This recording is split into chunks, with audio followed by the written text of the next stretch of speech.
نحمدہ و نصلی علی رسول الکریم اما بعد السلام علیکم ورحمۃ اللہ وبرکاتہ۔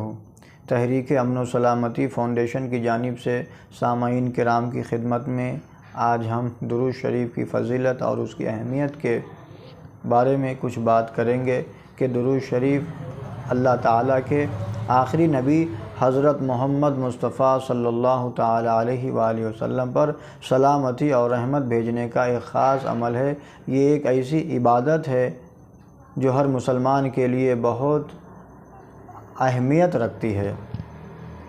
اللہ تعالیٰ قرآن مجید میں ارشاد فرماتے ہیں، ان اللہ و ملائکتہ یصلون علی النبی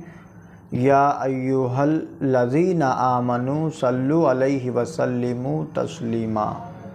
ترجمہ، بے شک اللہ تعالیٰ اور اس کے فرشتے نبی پر درود بھیجتے ہیں، اے ایمان والو تم بھی ان پر درود اور خوب سلام بھیجا کرو۔ اب اس آیت سے یہ بات واضح ہے کہ اللہ تعالیٰ خود اور اس کے فرشتے نبی اکرم صلی اللہ تعالیٰ علیہ وآلہ وسلم پر رحمتیں نازل فرماتے ہیں اور ہمیں بھی اس کا حکم دیا گیا ہے۔ ماشاءاللہ۔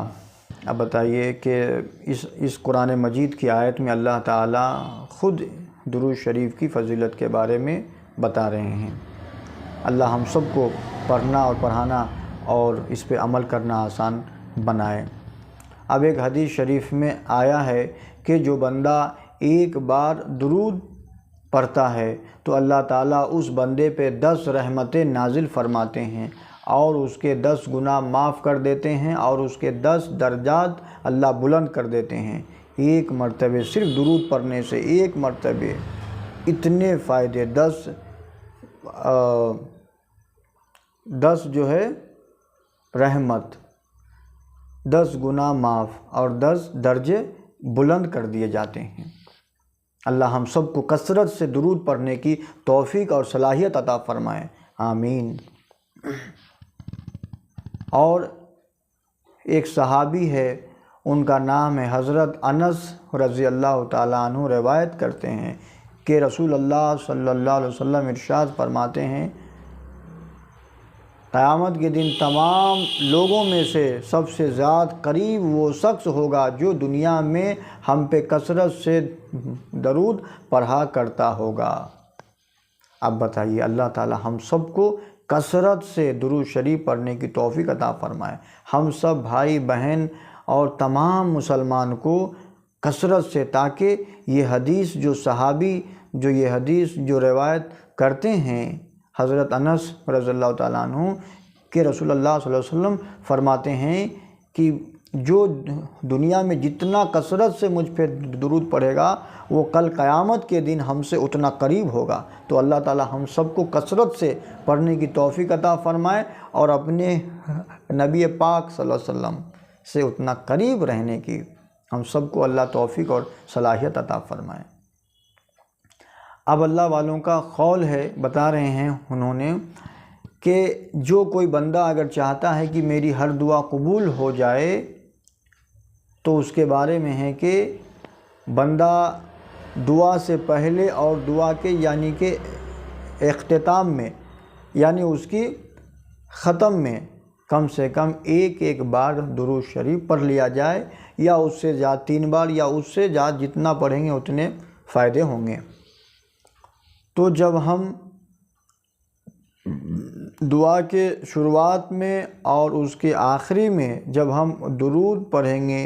تو درود اللہ کے پاس قبولیت والا عمل ہے، اللہ کے پاس قبول ہوتا ہے، تو اس کی برکت سے بیچ کی دعائیں بھی قبول ہو جاتی ہے۔ تو اللہ تعالیٰ ہم سب بھائی اور بہن کو دعا سے پہلے یہ کام کرنے کی توفیق عطا فرمائے۔ لہٰذا ہمیں اپنی زندگی میں درود شریف کو زیادہ سے زیادہ پڑھنے کی عادت ڈالنی چاہیے۔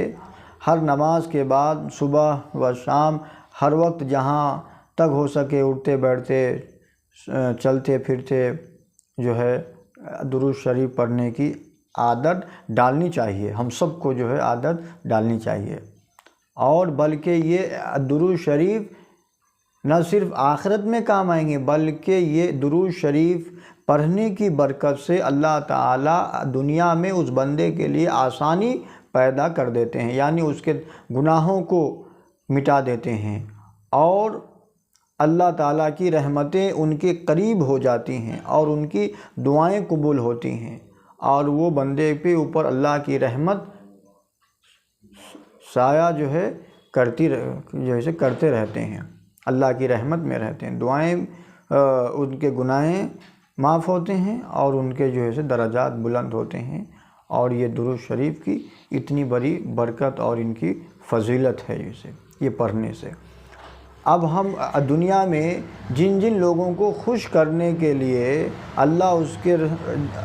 رسول کا حکم ہے توڑ دیتے ہیں۔ بہت سے میرے بھائی ایسے ہیں جو دوستوں کو خوش کرنے کے لیے ان کو خوش کرنے کے لیے اللہ اس کے رسول کے طریقے کو چھوڑ دیتے ہیں، بلکہ اللہ اس کے رسول کے طریقے سے ہٹ کے اللہ اس کے رسول کو ناراض کر کے ان لوگوں کو خوش کر رہے ہیں۔ اب بتائیے کہ وہ میرے دوست جن کو خوش کر رہے ہیں وہ قبر میں حشر میں کام نہیں آئیں گے۔ ہاں، سب کا حقوق بتایا گیا ہے کہ سب کو پر اللہ اس کے رسول کے طریقے کے مطابق اگر ہم اپنی زندگی کو اگر گزاریں گے اللہ اس کے رسول کے طریقے کے مطابق تو ہماری دنیا بھی اچھی ہوں گی، ہماری آخرت بھی اچھی ہوں گی۔ اگر اللہ اس کے رسول کے طریقے کو چھوڑ کے اگر من چاہا زندگی اگر گزاریں گے تو ایسے لوگوں کے بارے میں قرآن کریم میں اور حدیث سے مبارکہ میں آیا ہے کہ یہ شخص کا کل قیامت کے دن نقصان ہو جائے گا، نقصان اٹھانے والوں میں سے ہوں گا۔ کیوں کہ رب چاہا نہیں من چاہا زندگی جو گزارتے تھے۔ تو اللہ تعالیٰ بھی کہیں گے کہ جیسا اعمال کرے ویسا بدلہ میرے پاس رکھا ہوا ہے۔ اور جو لوگ اللہ اس کے رسول کے طریقے پہ چلتے ہیں تو وہ شخص کل قیامت کے دن بہت نفع میں ہوں گے، بہت کامیابی والے مقام پہ ہوں گے وہ۔ تو اللہ تعالیٰ سے یہی ہماری اور سب کی دعا ہے کہ اللہ تعالیٰ ہم سب کو جو ہے اپنے بتائے ہوئے دین اور اللہ کے رسول صلی اللہ علیہ وسلم کے لائے ہوئے شریعت کے مطابق جس کام کو اللہ کرنے کا حکم دیا ہے وہ کام کرنے کی اللہ ہم سب کو توفیق عطا فرمائے، اور جن کام سے اللہ اس کے رسول منع کیے ہیں وہ کام سے ہم سب کو جو ہے رک جانے کی توفیق عطا فرمائے۔ اور میرے نبی پاک صلی اللہ علیہ وسلم فرماتے ہیں کہ اصل جو زندگی ہے وہ مرنے کے بعد شروع ہونے والی زندگی ہے۔ یہ دنیا کی زندگی یہ تو چند دنوں کی چند سال کی زندگی ہے، یہ ختم ہو جائیں گی، اور آخرت کی جو زندگی ہے وہ ہمیشہ رہنے والی باقی رہنے والی زندگی ہے۔ تو اللہ تعالیٰ سے یہی دعا ہے کہ اللہ تعالیٰ ہم سب کو دنیا میں وہ کام کرنے کی توفیق عطا فرمائے جس سے ہماری اور سب کی آخرت اچھی ہو جائے، وہ کام کرنے کی توفیق عطا فرمائے۔ اب اللہ تعالیٰ سے دعا ہے کہ اللہ تعالیٰ جو کہا گیا ہے سنا گیا ہے اللہ اس پہ عمل کرنا آسان بنائے، اور سننے والوں سے زیادہ کہنے والوں کو اللہ عمل کی توفیق عطا فرمائے۔ وآخر دعوانا ان الحمد للہ رب العالمین۔ سبحان اللہ۔